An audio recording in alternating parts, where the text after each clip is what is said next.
a été lancé mi-juillet 2007 dans 10 pays d'Afrique, dont fait partie la Côte d'Ivoire. Et ce projet-là, laissez-moi vous dire, a touché 10 établissements cibles, à savoir un établissement primaire, 7 établissements du secondaire et un établissement du supérieur. Vous comprenez? Ce projet pilote-là a permis de faire l'état des lieux, si vous voulez, de faire une sorte d'expérience pour tâter le terrain, voir ce que l'éthique pourrait apporter à l'éducation, voir ce que l'implémentation d'éthique dans le domaine éducationnel pourrait apporter à l'avancée et au développement de l'éducation en Côte d'Ivoire. Et vous avez beaucoup basé vos recherches sur ce qui se fait déjà, c'est-à-dire les enfants qui vont déjà à l'école. Mais qu'en est-il de la frange de la population encore analphabète? Qu'est-ce que l'éthique peut rapporter à cette frange de la population?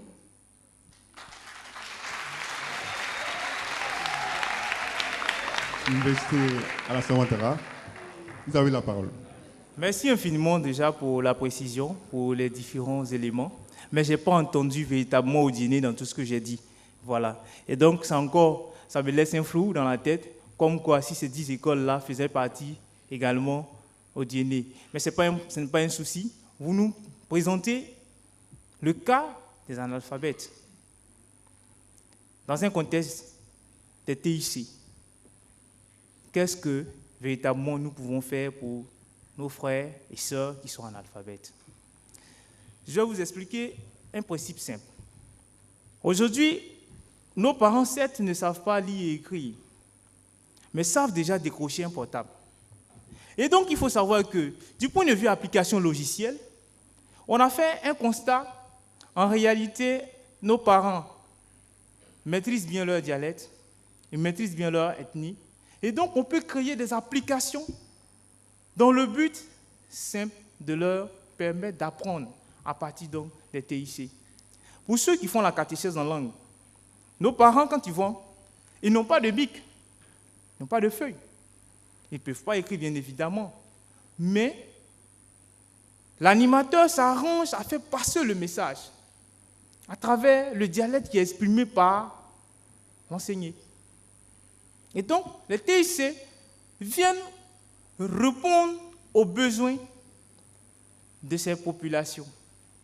Nous avons vu dans certains villages, dans le mien, l'engouement face à un ordinateur quand mon fils qui se trouve à l'extérieur vient et étant à distance, voit sa famille et le parent que lui ne maîtrise pas les TIC, voit son fils et il lui dit: c'est merveilleux votre affaire là.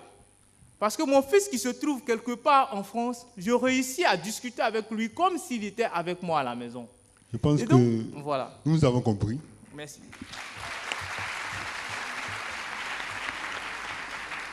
Nous avons terminé la séquence de questions. Nous allons donner la possibilité aux universitaires lagunaires de présenter aussi leur sous-thème. Nous allons vous entretenir pendant 20 minutes sur le thème du service universel. Tout d'abord, nous savons tous que l'éthique sont les technologies de l'information et de la communication. C'est un ensemble de mécanismes qui sont mis en place dans le but de transmettre, de véhiculer des informations avec comme base des supports électroniques. Voilà. Comment est-ce que l'éthique peut influer, n'est-ce pas, l'apparition, l'implémentation et la propagation d'un service universel? Il faille d'abord que nous mettions en place une politique de vulgarisation éthique qui va permettre aux différentes franges de la population d'avoir à leur portée ce qu'on appelle l'outil informatique, des outils de communication. À cet effet, il est bien de saluer l'initiative de toutes les compagnies de téléphonie en Côte d'Ivoire qui ne cessent de ménager leurs efforts pour propager les outils d'éthique dans nos foyers. À côté de cela, il faille mettre en place les bases d'une infrastructure en termes d'équipements numériques. Ces équipements numériques-là, lorsqu'ils seront placés et qu'il y aura une grande vulgarisation de ces équipements-là, cela va nous conduire directement à une politique de contenu. Une politique de contenu qui va nous aider dans la mesure où une population qui est toujours en contact avec les outils d'éthique, et lorsque cette population-là sera toujours en contact avec cet outil-là, va faire remonter, n'est-ce pas, les difficultés qu'elles vont rencontrer dans l'utilisation des différents équipements. Cela va permettre aux penseurs, aux dirigeants et aux compagnies dans le domaine d'éthique de mettre en place des politiques de création de contenu informatique qui permettront aux différentes franges de la population d'avoir une vie plus facile. Et vous conviendrez avec moi que si les éthiques sont vulgarisées, s'il y a des infrastructures qui sont mises en place, s'il y a également un bon contenu en matière d'information, en matière de logiciels, en matière d'applications, en matière de programmes, cela va nous permettre d'aboutir à une société qui sera toujours connectée. On peut prendre l'exemple des pays occidentaux qui sont constamment connectés à Internet. Quand on prend aujourd'hui les statistiques en Côte d'Ivoire, on a à peine 1 million de personnes qui sont constamment connectées à Internet sur 20 millions d'habitants. Vous voyez que c'est encore peu. Et il y a du travail à faire. Lorsque les TIC seront implantés au sein de la population, que la population sera éduquée à l'utilisation de cela, toutes ces méthodes-là vont contribuer à l'installation d'un accès équitable. Ça veut dire quoi? Toute la population aura accès en même temps au même contenu d'information, quelle que soit la distance, et cela permettra d'améliorer encore plus l'universalité des services qu'offrent les TIC. Cela veut dire que l'accès à un service universel permettra aux dirigeants de notre pays d'avoir une vue plus large sur ce qui se fait ici et ailleurs dans le domaine des TIC, dans le but de pouvoir permettre vraiment l'accès aux mêmes informations partout dans le monde. Et cela permettra, je suis sûr, à notre pays d'être un pays émergent à l'horizon 2020. Sur ce, je vais laisser notre consoeur, mademoiselle Koné Awa, renchérir ce que je viens de dire avec des solutions que nous pourrons apporter en ce qui concerne la vulgarisation du service universel via l'éthique. Il faut d'abord mettre un projet d'éducation en place qui va permettre à tous les étudiants ou tous les élèves d'avoir accès à l'outil d'abord des débats informatiques, notamment ce projet qui a été initié en Turquie au niveau, sous le nom de la FACT, qui avait pour but de promouvoir l'enseignement et l'apprentissage à travers l'éthique, la technologie de l'information et de la communication, et apprendre à tout le monde de connaître ou de s'informer à travers l'outil informatique. Pour continuer dans la même veine des solutions, nous voyons que l'État de Côte d'Ivoire a déployé de grands moyens dans le but de permettre à toute la population d'avoir le même type d'information. Sans cela que l'État de Côte d'Ivoire parle d'un projet d'instauration de 5000 cybercafés dans les villages contenant plus de 5000 habitants. Voilà. Ce projet-là permettra à tous les villages, à tous les endroits les plus reculés de notre très cher et beau pays, d'avoir accès aux mêmes informations, quel que soit l'endroit où elles se trouvent. Vous voyez que l'éthique nous aide à bannir la frontière des distances. Et comment est-ce qu'une politique de service universel peut booster l'économie d'un pays? Je vais prendre l'exemple tout bête de Google. Google était fondé à partir de rien. Mais aujourd'hui, Google fait près de 5 milliards de chiffre d'affaires. Vous comprenez? Service universel également, on peut parler de Facebook. Vous voyez, ce réseau social-là permet au monde entier d'être connecté, au monde entier d'échanger via des forums et des groupes qui se créent sur Facebook sur des thématiques qui minent notre société et qui minent le monde. Donc, une politique de service universel permettra à notre État d'engranger de grands fonds en ce qui concerne l'investissement dans les téléphonies, l'investissement en matière de TIC, l'investissement également en matière de santé, en matière d'infrastructure. Je vais encore passer la parole à mon frère, M. Atanda Gabriel, qui va vous donner d'autres exemples. En prélude de tout ce qui a été dit, il faut dire que l'adoption d'une politique en ce qui concerne les services universels nous sera bénéfique tant au niveau de la vulgarisation d'éthique qu'au niveau du développement des infrastructures. Il y a des personnes qui ne savent même pas ce que c'est qu'un ordinateur. J'ai une anecdote concernant cela. Il se trouve que l'année passée, j'étais en classe, en cours d'informatique, et il se trouve que ma voisine à côté de moi ne savait même pas allumer un ordinateur. Donc la vulgarisation d'éthique va pallier à ce genre de problème-là et en même temps permettre de développer les infrastructures et équipements. C'est-à-dire dans le sens où notre pays pourra être à la hauteur des pays dits développés aujourd'hui. Car nous sommes sans savoir que le développement aujourd'hui se fait à la base d'éthique. Nous voyons aujourd'hui que dans les hautes sphères d'éthique, les femmes n'occupent aucune place prépondérante et les hauts postes sont occupés par les hommes. Donc, dans ce souci d'égalité, les femmes devraient beaucoup plus, comme on dit ça, s'intéresser aux éthiques. Ensuite, cet agencement, c'est-à-dire au niveau de l'éducation et de l'insertion de la femme au niveau de l'éthique, va permettre une création d'emplois dans le souci d'un pays en plein développement. Nous espérons tous, c'est-à-dire moi et mon groupe l'Université de la Guinée, que l'État prendra en compte nos suggestions faites aujourd'hui dans le souci de rentrer dans la logique d'être un pays émergent à l'horizon 2020. Et comme mot de fin, je me souhaiterais terminer par ce proverbe disant, en Afrique, si on veut qu'un arbre plante des fruits, il faut le planter 30 ans en avant. Ceci dit, juste pour vous dire que les solutions ou les suggestions que nous apportons aujourd'hui sont non seulement pour les générations futures, mais pour la génération présente. Je vous remercie pour votre attention. Merci. Merci, merci. Messieurs les universitaires de l'Université Alassane Ouattara, vous avez écouté les propos des universitaires les Lagunais. Est-ce que vous avez des questions à leur poser? Bien évidemment, nous avons des questions. Nous vous écoutons. OK. La première question, à aucun moment dans votre exposé, vous avez essayé de définir le concept de service universel. La question, qu'est-ce que le service universel? Nous vous écoutons. Voilà. J'ai comme l'impression que vous n'avez pas prêté réellement attention à ce que nous disions. Parce que nous avons dit en préambule que le service universel est avant tout l'accès équitable au même contenu. Vous comprenez? Ça veut dire quoi?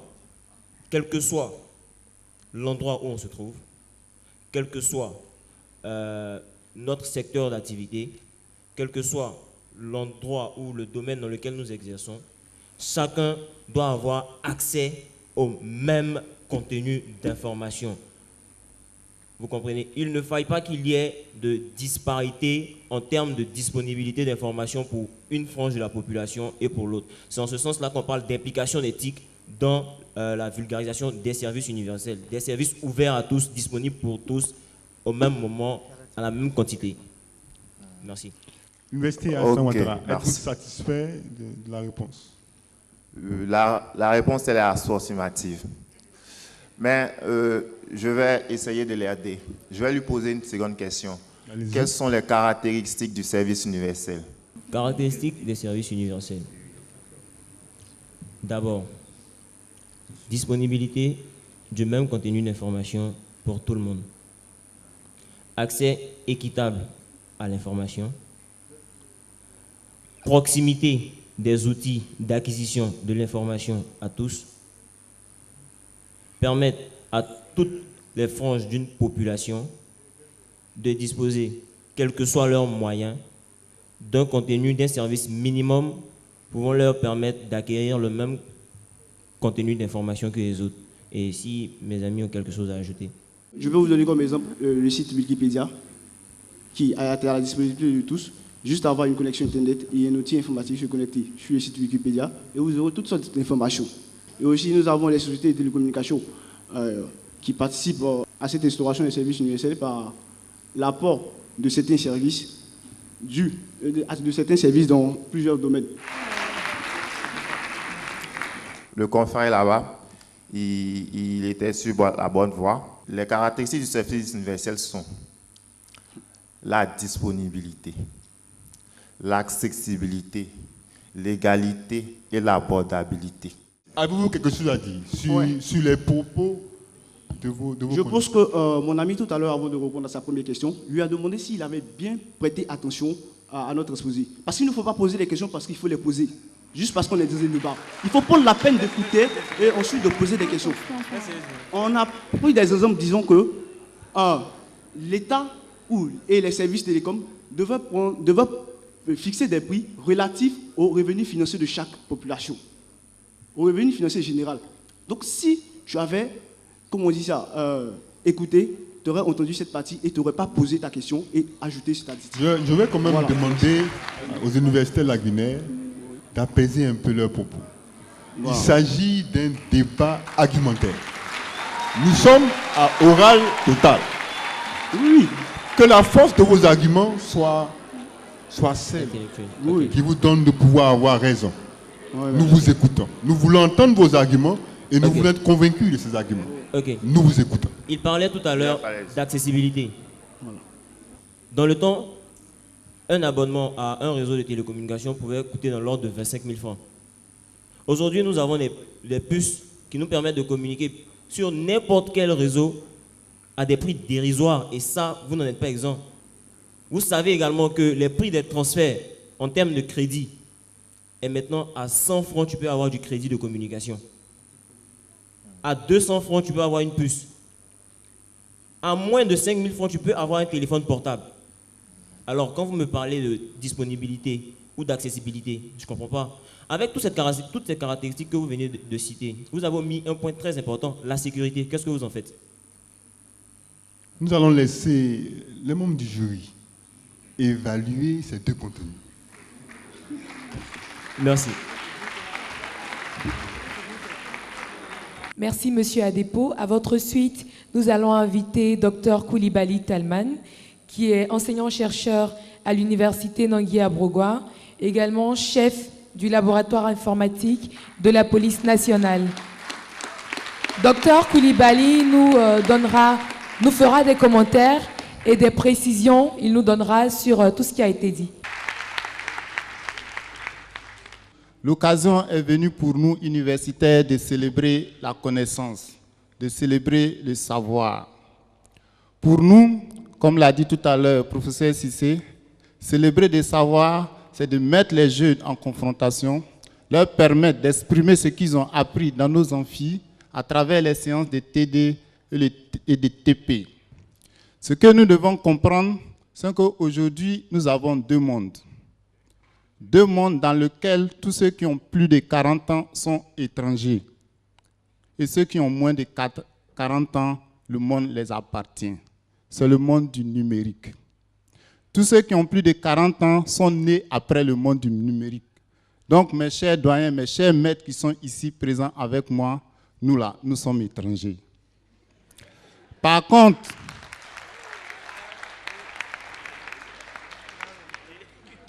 les jeunes, eux, ils sont nés et puis à l'hôpital même, ils ont vu ordinateur. Quand ils sont arrivés chez papa et maman à la maison, ils ont vu ordinateur. Et là, ils sont chez eux, ils sont dans ce monde d'aujourd'hui. Et aujourd'hui, nous sommes en train de célébrer les TIC. Les différents groupes ici présents se sont exprimés sur certains aspects. Et je pense que nos dirigeants et les représentants des ministres ici doivent prendre note. Au moins pour une fois, on a une jeunesse qui réfléchit pour nous. On ne va pas aller sur Internet, on ne va pas envoyer des représentants ou des ministres en France pour cogiter et produire. C'est des jeunes de chez nous, c'est des enfants de vos universités que vous financez, c'est que vous coachez, ils sont en train de produire, comme on dit chez nous, ils sont en train de débiter de la connaissance. Prenez-en bonne note et je pense que vous ne serez pas déçus. Merci. Nous sommes avec les membres du jury, présidés par professeur Amani, qui nous fera fort de nous donner les résultats. Pour l'oral, l'université Alassane Ouattara a eu 132,5. L'université Lagunaire a eu 127,5 pour le jury du document de synthèse. L'université Alassane Ouattara a eu 63 sur 100. L'université Lagunaire a eu 46 sur 100. Au total, l'université Alassane Ouattara a eu 195,5 sur 300, soit une moyenne de 13,03. L'université Alassane Ouattara est donc retenue pour le deuxième tour. L'université Lagunaire a eu 173,5 sur 300, soit 11,56. En fait, toutes les universités n'ont pas démérité, en tout cas les deux. L'université qui est éliminée a eu 11,56 de moyenne. Donc elle mérite aussi bien de continuer la course, mais c'est un jeu, donc il faut accepter ça comme ça. Merci de nous avoir suivis. Merci d'avoir été avec nous. Et on se dit à très bientôt